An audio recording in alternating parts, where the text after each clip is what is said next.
the... Alright, let's just play it like that. See what happens.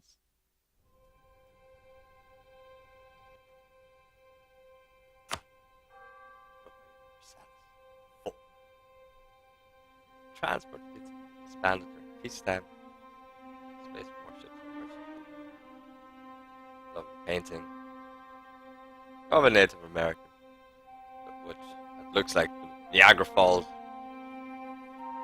in their natural condition.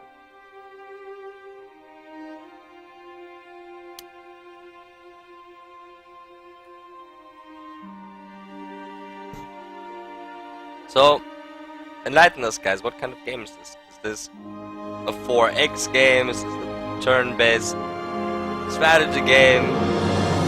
Woo! Epic music!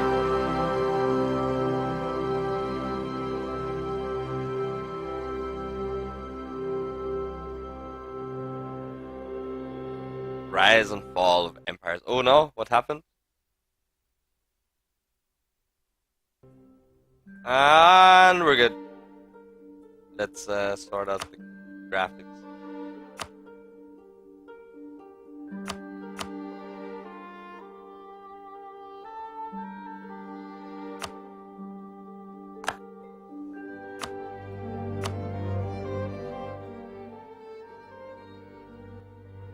Down a bit. Apply, and it wants me to restart the game one more time to apply the settings. So, once more. Here we go. Europa Universalis IV. Bang! Bingo!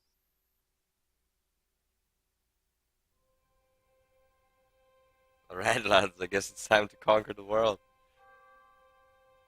Smexy Indian looking screen. 9 pieces of it. Says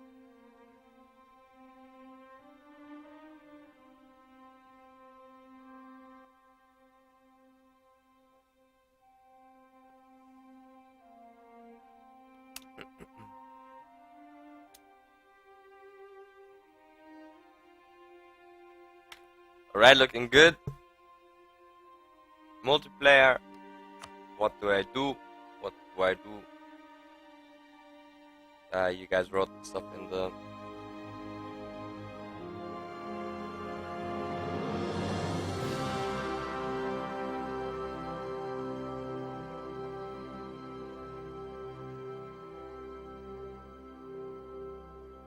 Learning how to EU4? Where's the...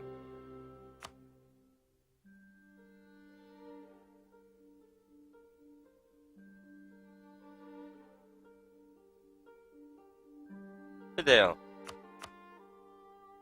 Yay! And password is super secret.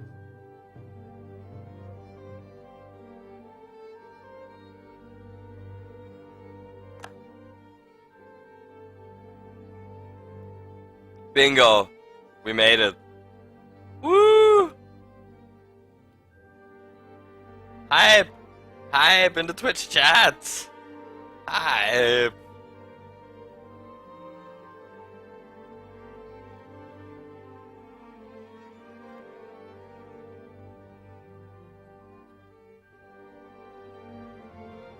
Okay, so this is the world.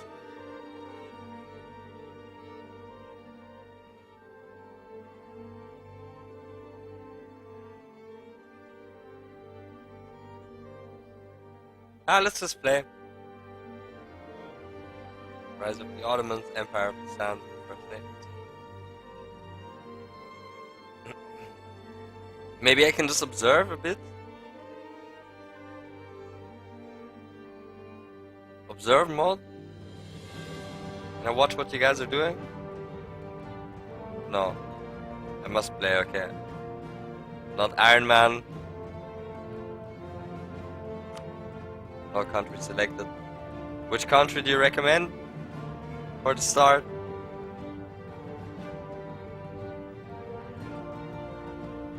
Rukia? Where do I find them? Ryuku. How to do? Near Japan, under Japan. Aha! Okay. Island nation, independent nation. Fair enough. It'll be simple for the start. That sounds good.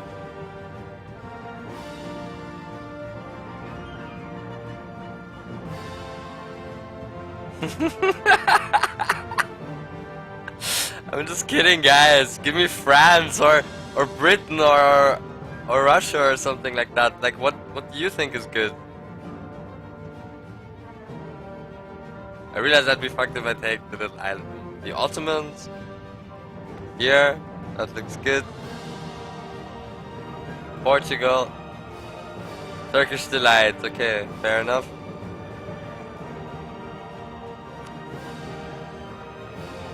Hideo is Aachen. Edwinum is Holland. Big Ben is Brandenburg. Just don't. Jazzy is Savoy. And I am the Ottomans.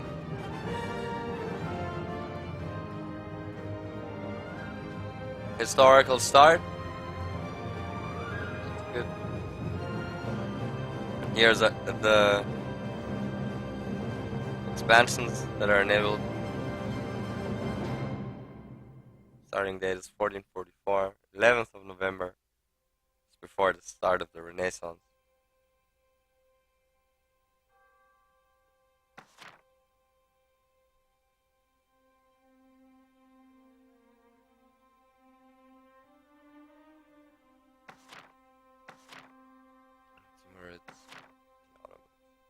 Cool.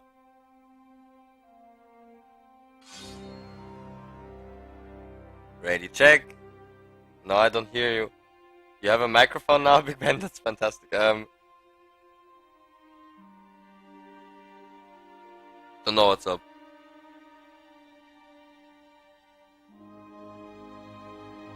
Just press play. Let's see what happens.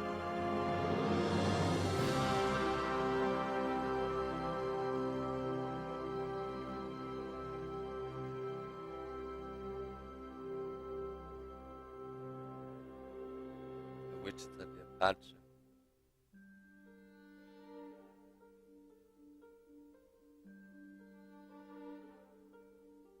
Ming County.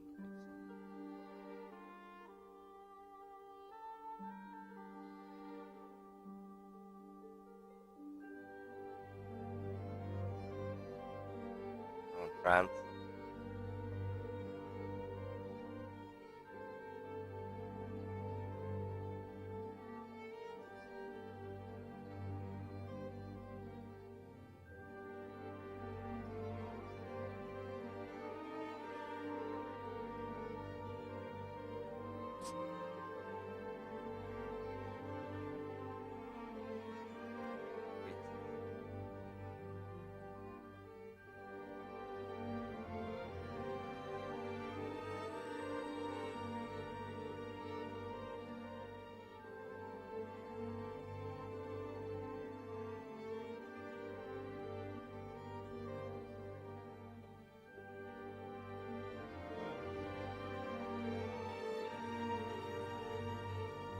Here we go. Woo!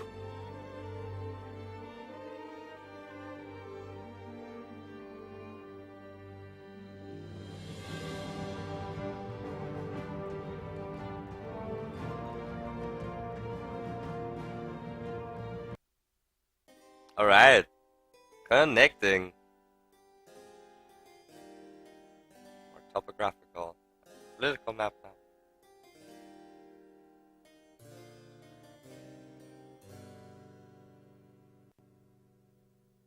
Oh no, the game crashed.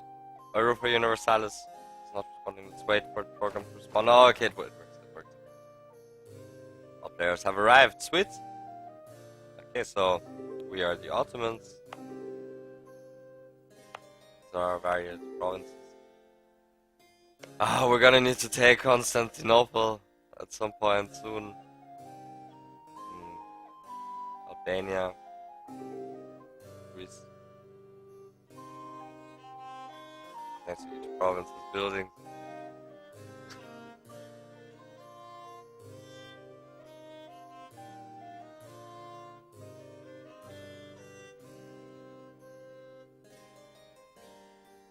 +24.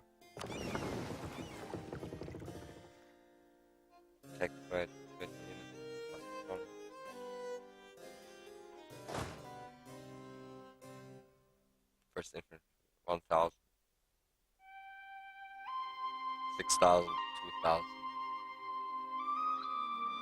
10,000, 3,000, that'll do. I must leave things too unprotected. Conquer Malta. Okay.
4,000.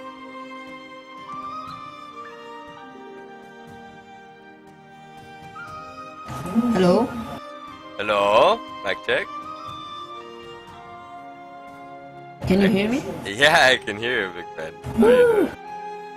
Hey, dude. Good. It's good to hear your voice. How are you doing? Doing good. Sweet! Okay, we're finally playing. How great is that? You want to put the political map mode, so you click W, W. so it should show to like colors. Yeah, it changed. It's better so you can see how everyone is doing in wars and etc. Cool. Yeah, makes sense. You can see the territory change. Easier like this. Okay, so Also, like... you probably want to build more troops, so you click like that sword and that hammer in the corner near your flag.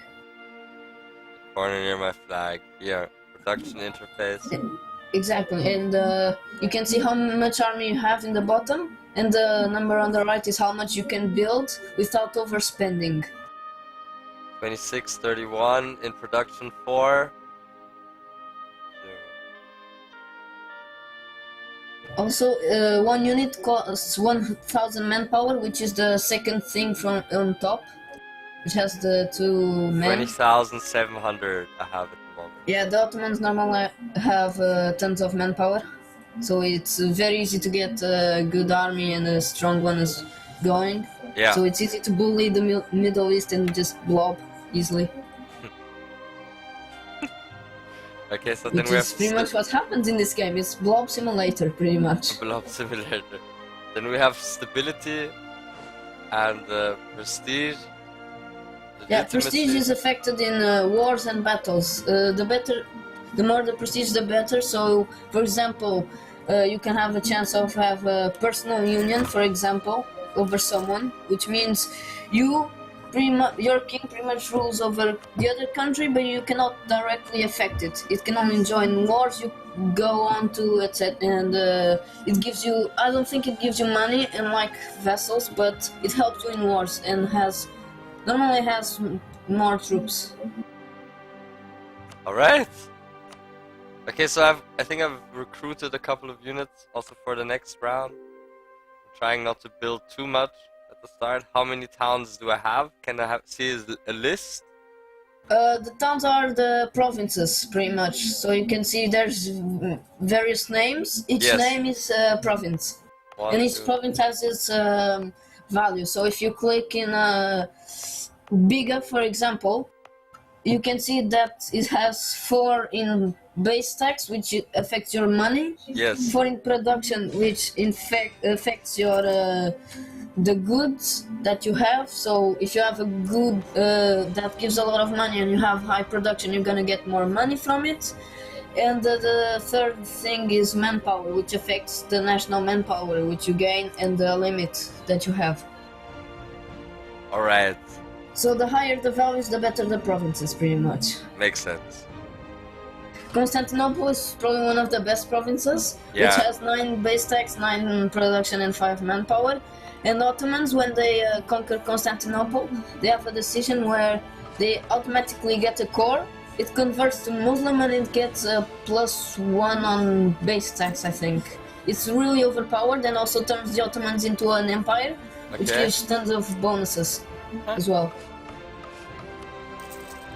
Okay, awesome. Okay, like, how much money should I be spending in the beginning? Depends on the money you have, which is the first thing. Yes. And if you click your flag and go to the third option, which is economy, you can see how much you make each month. You can adjust, for example, the maintenance. For example, if you're not making as much money Yes. and you're not in a war, you can reduce the maintenance, which gives more money in Makes return. sense. Like in city skylines, the taxes, basically. Pretty much, yes. The taxes are also affected, obviously, with events that happen, or efficiency from an advisor that you can hire, and many other things. Religion is also a big thing in the match, Yes. in the game. So at some point, Protestants will appear in the Holy Roman Empire, which is pretty much North Italy and the Germany region. So there's gonna be Protestants and then the Reforms and the Center of Reformation, and those mechanics will influence a lot of what will happen pretty much in the game. Makes sense. Interesting. Okay, so it mirrors history like that?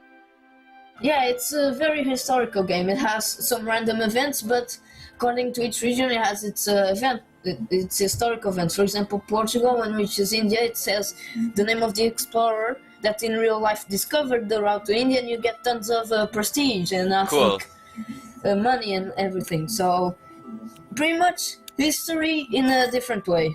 So it's historic, but you can see, for example, Denmark failing badly, or you can see Russia getting destroyed by the hordes that are next to it. Right.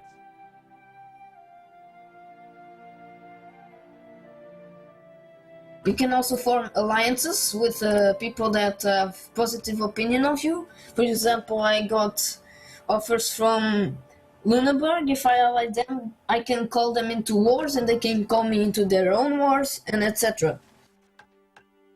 Makes sense. National decisions, ideas, diplomacy.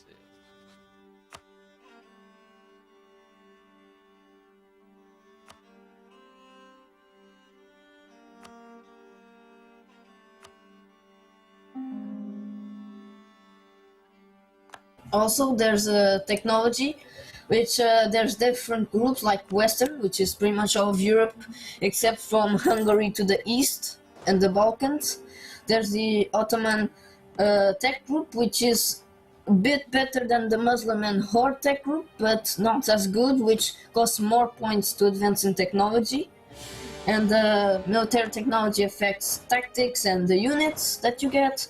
Administrative, you get idea groups and new buildings, pretty much.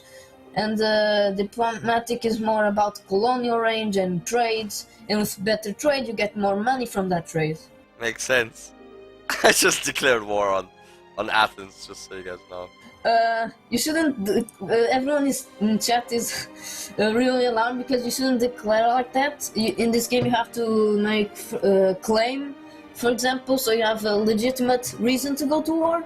Since you didn't have one, you pretty much lost stability. As you can see in your screen, you have I -3 understand. stability.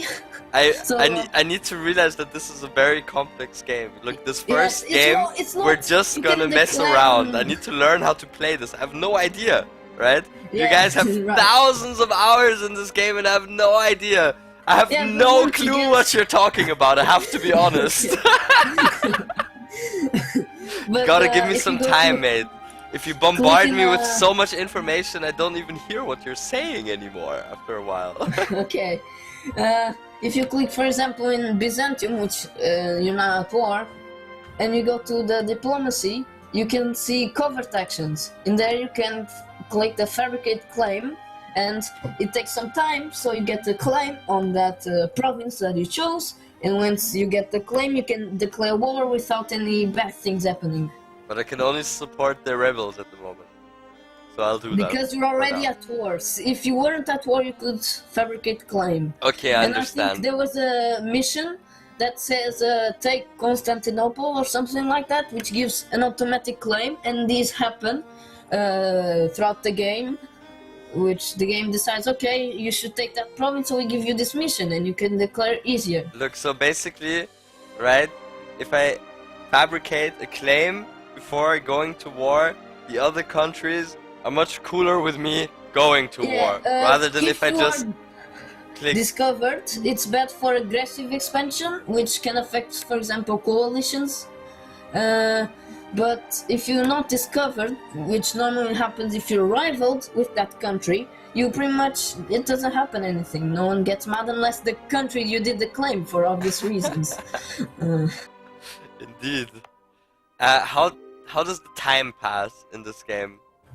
We are paused because you declared war without the it's called casus belli, but if we unpause, we have different speeds. We can go higher or slower. Okay. And it just advances time. It's not turn-based like Total War, for example. Now the ships are moving again, for example. Exactly. You unpaused it.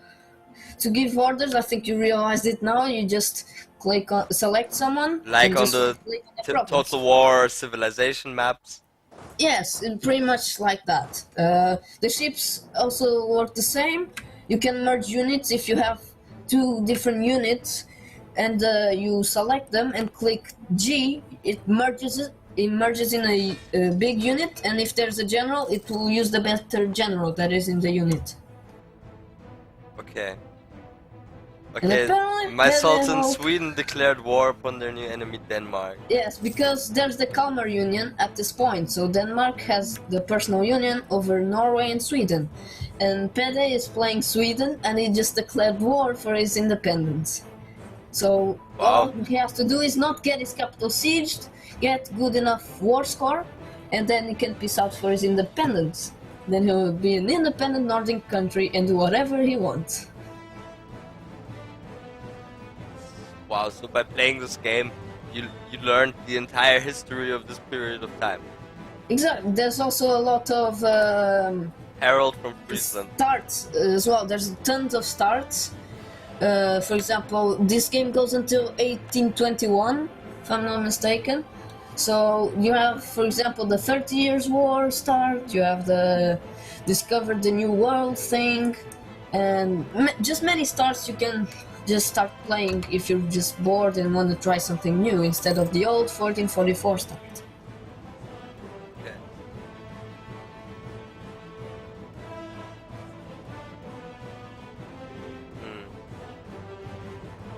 The battles are also influenced by roles, which if you click in a battle, you can see that each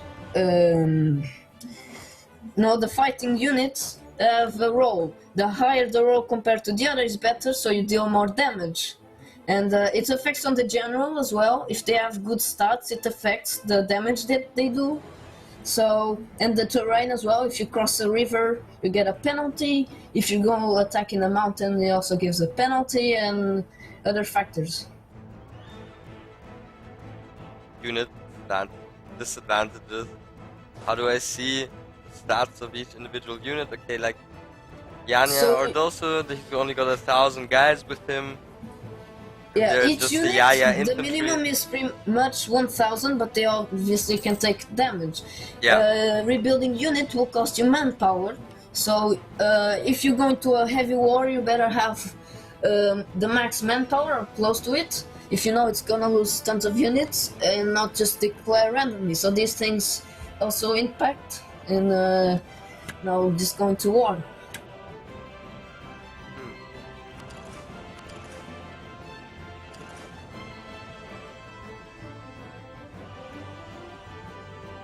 Trying to figure out the controls a bit.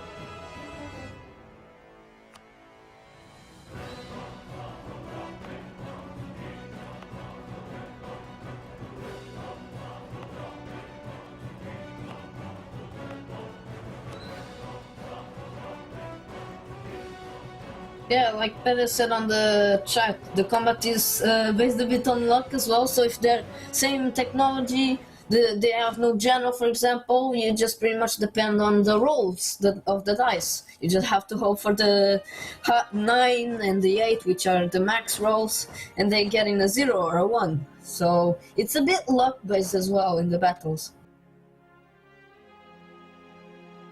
A little luck based, so there's like a random generator. A little Yeah, bit like in Civ 5 also has that a little bit. Exactly. First, the thing we do, like /roll, which you also can do in this game, it's pretty much like that, but it's 0 to 9, and it affects the damage and whatever. So, like Ed and Penny just did, the roll. So, yeah. Regiment, mercenary.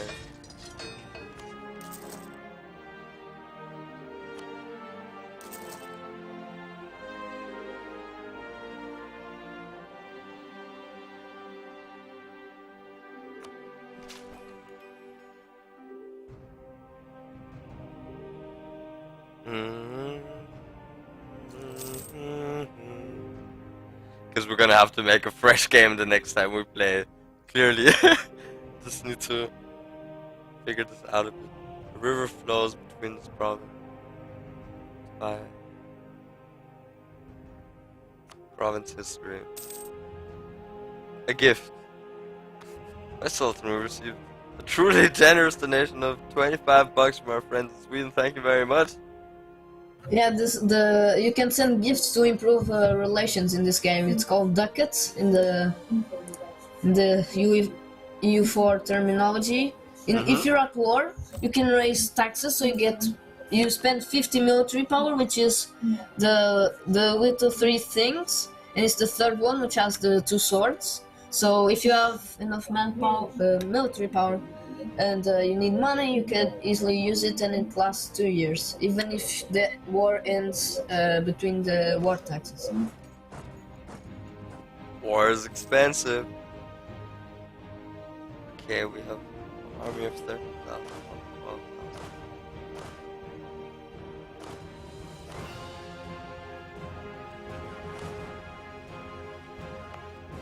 You should probably try and attack the troops in the province near Constantinople. Since you have a lot more men, you probably can win it. Obviously, you cross the strait, which you get a penalty, but since your troops are way more, it's probably easy to beat them in the fight. Sure, that makes sense.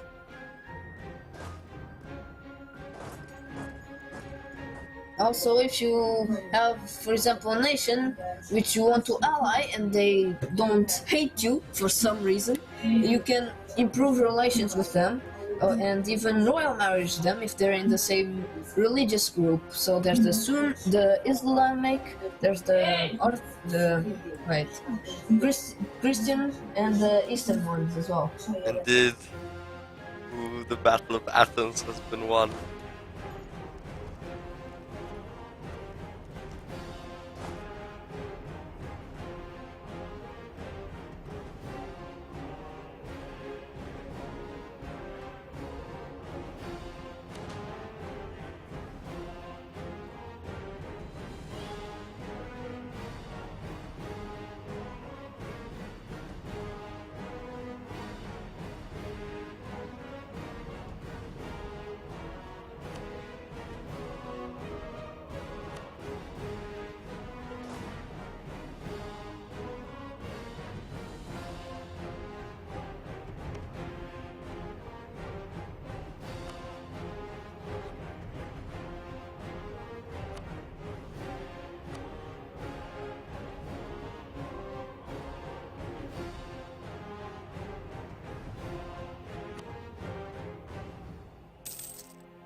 Must reinforce at the battle at the Strait of Istanbul.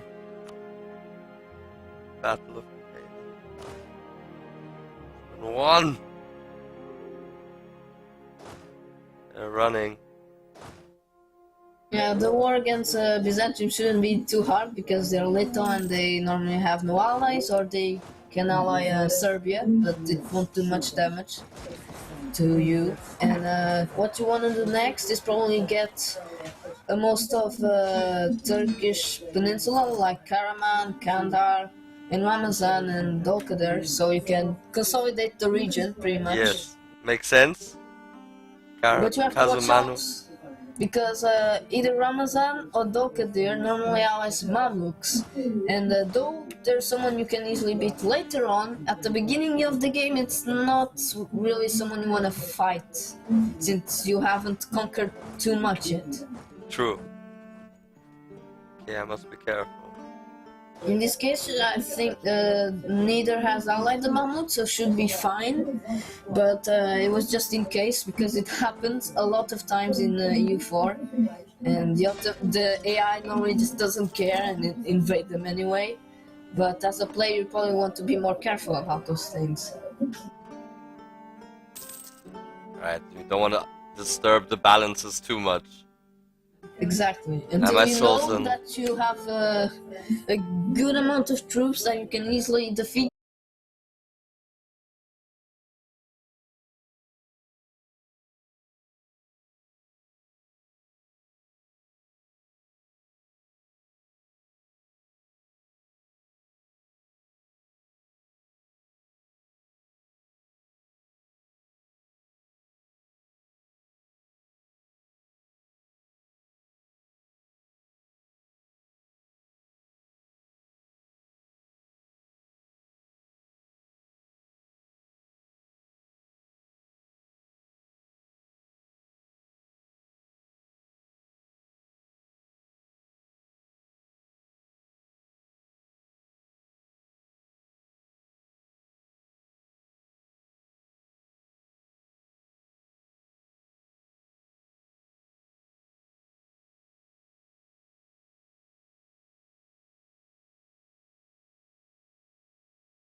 Also, there's a joke in the game, like if you notice that all, since they're so tiny and none get invaded, they make a joke about if it's being overpowered, and people do tons of campaigns with it just to prove it's overpowered. So if you hear that a lot, it's normal. It's just EU4 community being derp as always.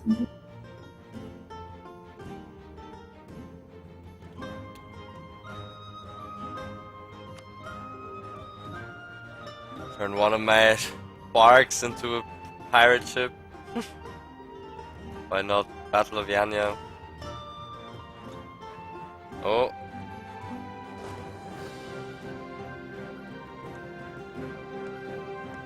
Where are you going?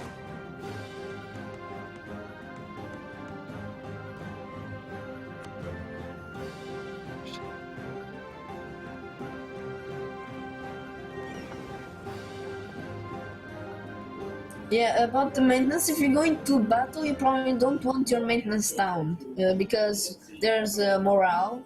So if there's low maintenance, the morale isn't as high, and if you lower the maintenance, you have to wait a bit so the morale recovers.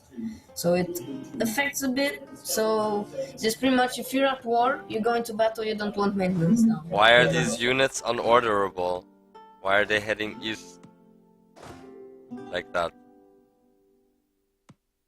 I don't want them to.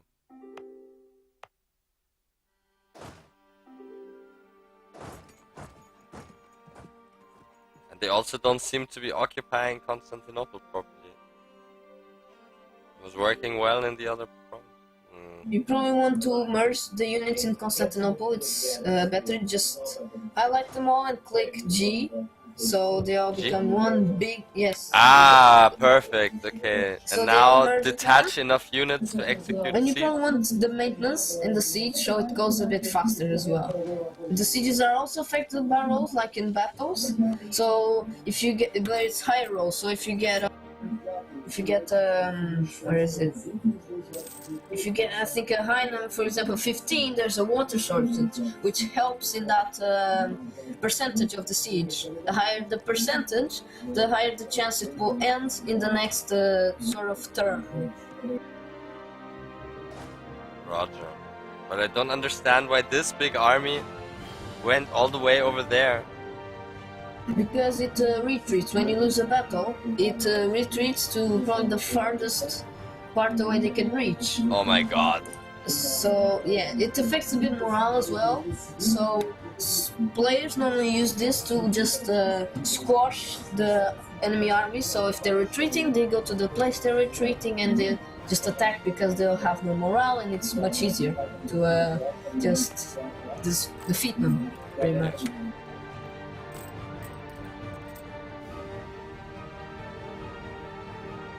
Happening soon.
Sultan Spy declared war.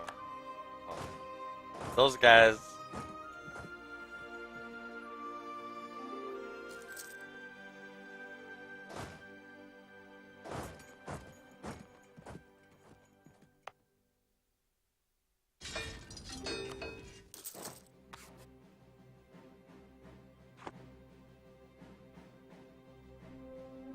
Okay, so Constantinople is at 35%.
my god.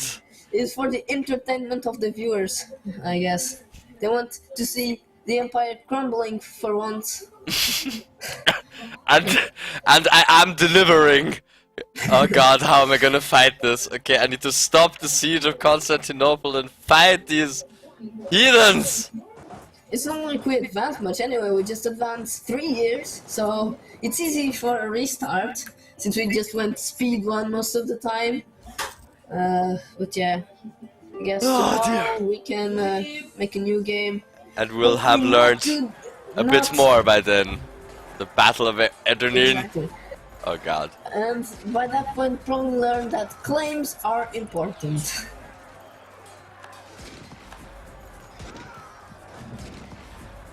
We've gained the Reconquest, Casus Belli. Yeah, Yes, so we won!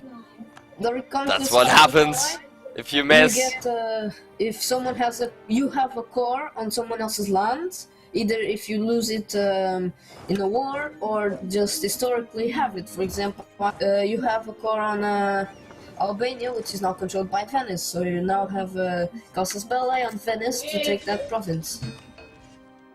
Ah, okay, cool. So also Approval the of the court. On the province you declare. For example, if you had declared on Constantinople, you'd get a war score that would go up if you had sieged it, and it can go up to 25%. So it helps on demanding things from the enemies. So if you're going to declare for something, declare it on a province you know you're going to siege straight after, so you get the war score sooner. The war score, which is also influenced by battles. So if you win a big battle, you get more war score, obviously. Naval battles count. Blockades, which if you have a navy in blockading the enemy's province, you get the score, and sieges as well. Roger. Okay. And Sweden has just grown. Yay. Oh my god, Byzantium is gonna take Turkey. Oh god. Regain their former lands. Okay, I need to regroup. Regroup!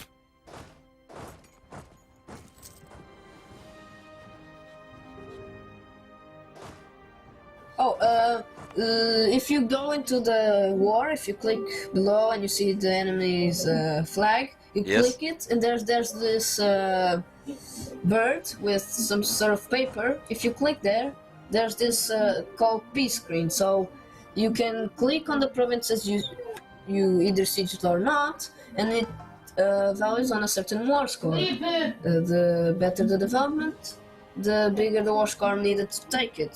The more war score, obviously they'll accept it more easily. So these things also affect the war. You cannot just go into a one province nation, siege it, and expect to have 100 war scores, because they changed that. It just grows the war score by time, but also provinces are worth a bit less, so you can take them sooner. Oh gosh.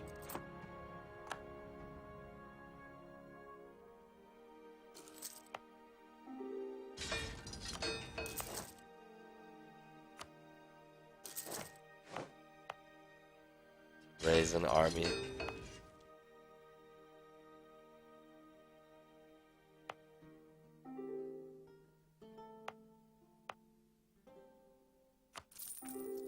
Oh god, that's not good.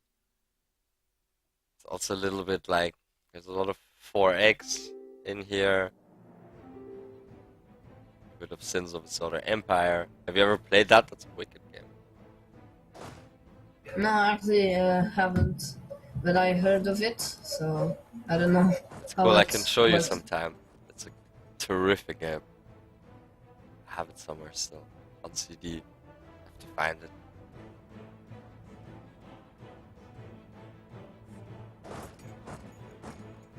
Pause by Pideo. Okay, where are we starting tomorrow? This monstrosity of a game. Kill it with fire, what have we done? We're losing the Ottoman Empire to Byzantium. Sure, we can try again tomorrow. So Sweden declared on the Ottomans. No, they do not have a proper casus belli. No, the Aragon. Oh god, this is going great. Awesome. Okay, I think we learned quite a lot. Thank you, Big Ben, Just what for in your the front as patience. well. Also, No Fideo problem. and Edwinum and So what time are Jazzy. we playing tomorrow? Any specific time or? Oh, I do not know yet. Depends when I finish work, but I think around 4 or 5 or something like that. I think it's I'll doable. be at around 5 at home probably, so around that time I should be able to play. And Sweden is declaring on the world. Okay. Alright. This game's cool. I like how everything moves. Moves very quickly, actually. But it's very smooth. You don't really see the movement of the other people, like, at all. You can only guess.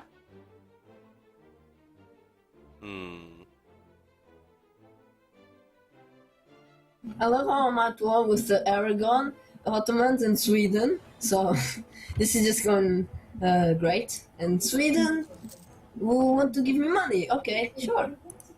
Thanks for the money, I guess. This game is also like risk and like diplomacy.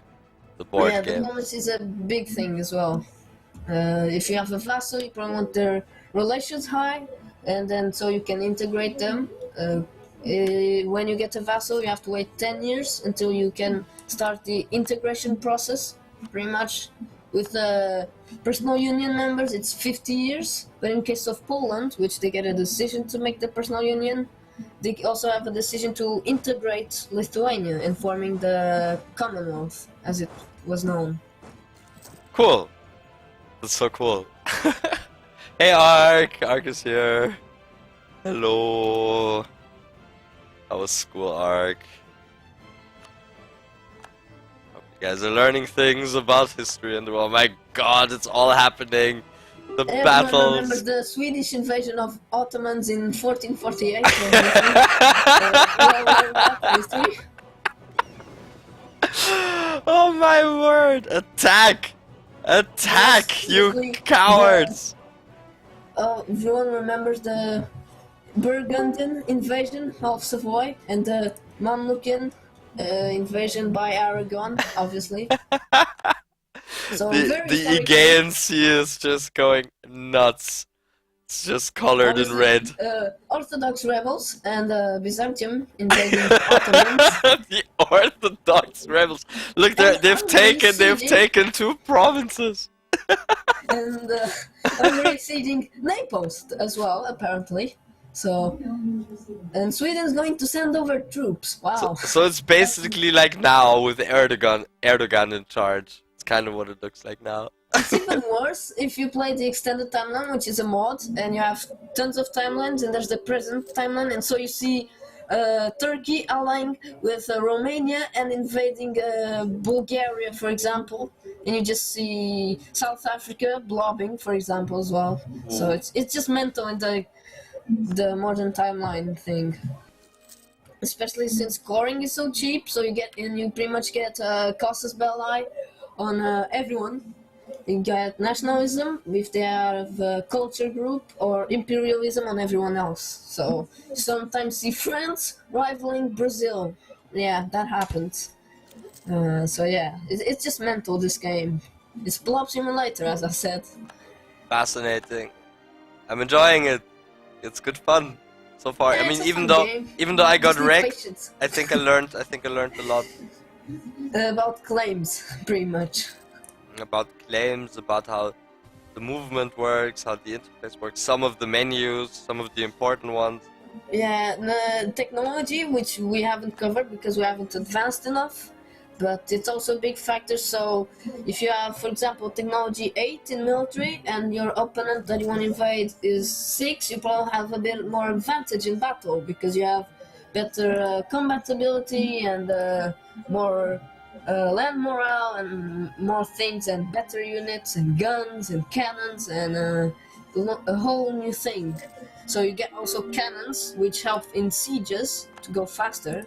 But the higher the fort level, the more cannons you'll need to siege the province. So it's very thinking, even in diplomacy and war. Of You have course. to be very Geopolitics. patient. Yes, you have to be very patient in this game at start when you have to learn the things and etc. But once you get used to it, it's easier and more fun. But yeah. Amazing! The Golden Horde. This was the culture thing, so imagine Austria takes a part of Hungary, which won't happen as often as I think they're friends. There's the thing like historical friends, but yeah, so the culture is a big thing. They might be rebels that they want independence for that culture or want to flip to the country you just took that province from. If it's on the same cultural group, which you can see on the thing on the right, which has I think it's the, where is it? Okay, it's two faces, like two theater masks, and you see different colors. Two theater masks, oh god. Yeah. Here, yes, I see them change culture. And you see very colors, and it says, for example, Swedish culture, Russian, and if you click, it just on, says General. Edwin, look at me. I know that was just the chat, but no, it's empty. Box is empty. Change culture. No, it's on the right. In your case. Oh, on the right. Yeah, and the server was lost. Okay, so we can't do anything. Okay, it's gone. Everything is totally gray. Yeah, if you click then on a province, it shows the group, which means you'll tolerate more the culture, but if it's not the exact same culture, you'll still have some bad modifiers, pretty much. So that's also a thing to take in count of when you invade someone. People really, I was just basically acting like a dick and everyone got pissed off and I basically created ISIS in pretty much. in Greece. I made them bankrupt, I couldn't. I was basically Alexis Tsipras there. The 15th century Tsipras, pretty much, yes, I guess. 15th century Tsipras. Okay, cool. So that was the that's very not a title first... you want, but okay.